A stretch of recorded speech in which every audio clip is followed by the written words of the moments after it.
All right, so the first key point that I wanted to talk about from my reading for today was Wood's emphasis that talking across difference is an essential skill in journalism and communication that requires a lot of practice and understanding, which can be found on page 22. This is significant because it sets the foundation as to why effective communication is important by recognizing that this skill can lead to a higher understanding of storytelling in a way that makes the story more accurate. The second key point that I got from the reading was the meaning of words and phrases can dramatically shift based on the speaker, audience, and the context of which it is being told, which is found on page 24. Which this is significant because understanding this is an essential skill for many journalists or communicators out there because it helps to avoid misinterpretations and bias in what they are reporting, especially in reporting complex stories that require a deeper level of understanding. Um, the third takeaway from the reading was when Wood was discussing a lot about attribution theory, which is a theory which explains how people often misjudge others' motives based off their own biases and perception, which this is all found on page 28. I think he starts on page 28, unless it's 31. It's page 28.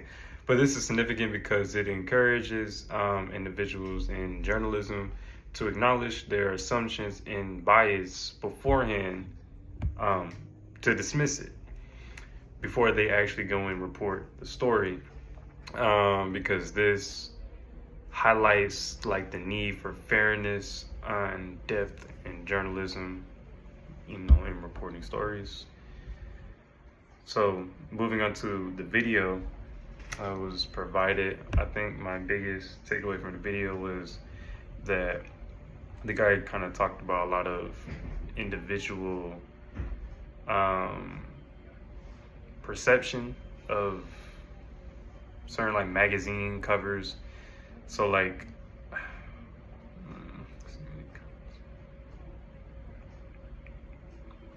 so your interpretation of media can be affected by your life, your background, and just your overall life experience. I think this key point was kind of highlighted it around 250 to 3 minute mark of the video when the researcher went on to discuss how different participants would analyze two images between Kendrick Lamar and two images between LeBron James with two different like magazine covers, and the response that he saw was similar, surprisingly.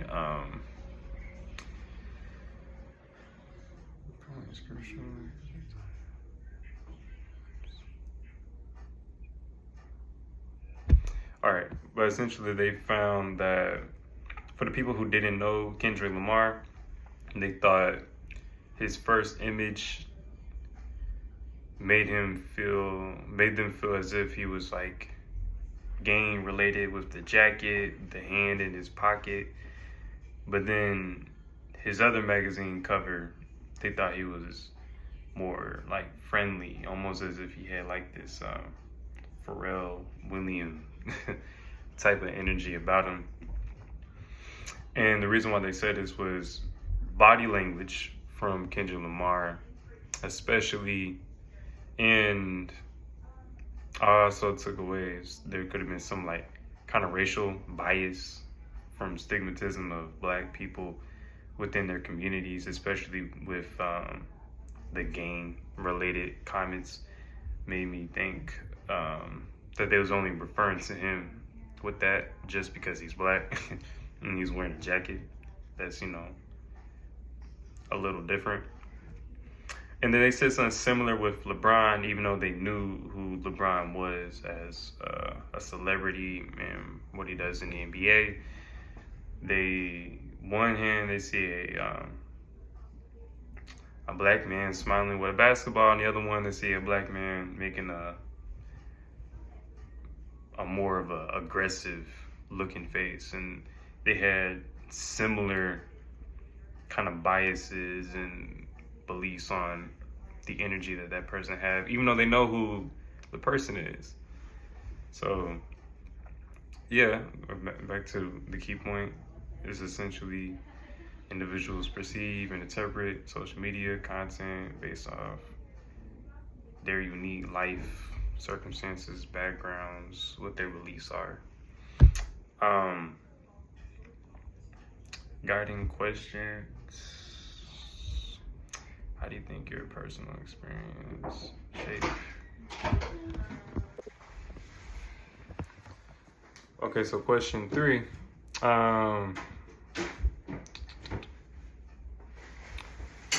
My personal experiences have shaped my perception of media in similar ways that the video kind of suggests. I think we all have our own preconceived biases that we all tend to fall on, but with proper, education, and that's how we avoid that. The question 2, I think it influences a sense of change by actively calling out the biases that many people have. But I do think that depends on which social media platform that you use. So it depends. And question 3, how can we actively engage with perspective that's different from our own? I think one of the best ways that we can do this is by respectfully educating others if their perspective is offensive to your community in a way that shows a statistical belief that just isn't true. But the last kind of question is kind of explaining how I can apply this to my own career. I think the best way that I can apply this to my own career as a film major is educating myself on touching on other communities and fact checking those predisposition biases that I may have, so my content doesn't come off as offensive to them, because I know how it would feel if it would happen to me. So that's something that I would do for my career, and that's something that I would hope that the fellow students of this class would take, and they'll do that for their career as well. So.